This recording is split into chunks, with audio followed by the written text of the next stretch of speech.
அஸ்ஸலாமு அலைக்கும். கண் போனாலும் தொழுகையை விடேன். ஹஜ்ரத் இப்னு அப்பாஸ் ரலியல்லாஹு அன்ஹு அவர்களுக்கு கண் நோய் ஏற்பட்டு கண்ணில் நீர் வடிந்து கொண்டிருந்தது. கண் மருத்துவர் ஒருவர் பரிசோதிவிட்டு தாங்கள் அனுமதி அளித்தால் இதனை குணப்படுத்தி விடலாம். ஆனால் ஒரு 5 நாட்களுக்கு பூமியில் சஜ்தா செய்யாமல் சற்று உயரமான பலகையில் சஜ்தா செய்து கொள்ளுங்கள் என்று சொன்னார்கள். உடனே அது ஒருபோதும் என்னால் முடியாது, அல்லாஹ்வின் மீது ஆணையாக ஒரு ரக்காயத்து கூட அவ்வாறு நான் தொழவே மாட்டேன், தொழுறதுக்கு நான் சம்மதிக்கவே மாட்டேன் அப்படின்னு சொல்கிறாங்க.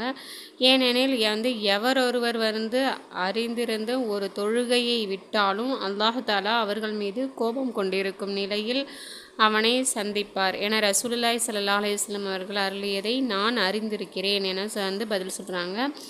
நிர்பந்தமான நேரத்தில் இவ்விதமான தொழுகையை தொழுது கொள்வதற்கு மார்க்கத்தில் அனுமதி உண்டு. ஆனாலும் அவங்க தொழுவது தண்டனைக்குரிய, இவ்வாறு தொழுதா தண்டனைக்குரிய செயலாக இருக்கும் அப்படின்னு சொல்லிட்டு பயப்படுறாங்க.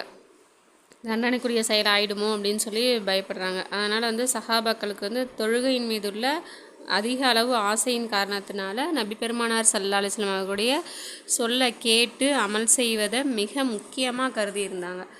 இப்னு அப்பாஸ் ரலியல்லாஹு அன்ஹு அவர்களுடைய கண்கள் குணமடைவதை கூட அவங்க விரும்பலை. ஏன்னா அவர்கள் ஒரு தொழுகைக்காக உலகம் முழுவதையும் தியாகம் செய்யக்கூட தயாராக இருந்தாங்க. அவர்கள் மஹ்ஷர் மைதானத்தில் ஆனந்தமாக இருக்கும் நிலையை காணத்தான் நாம் போகிறோம். அங்கு உண்மை நிலை தெரிய வரும் பொழுது அவர்கள் எப்படிப்பட்டவர்கள் என்று நமக்கும் புரியும்.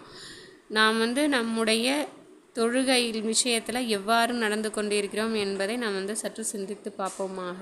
இன்ஷா அல்லாஹ்.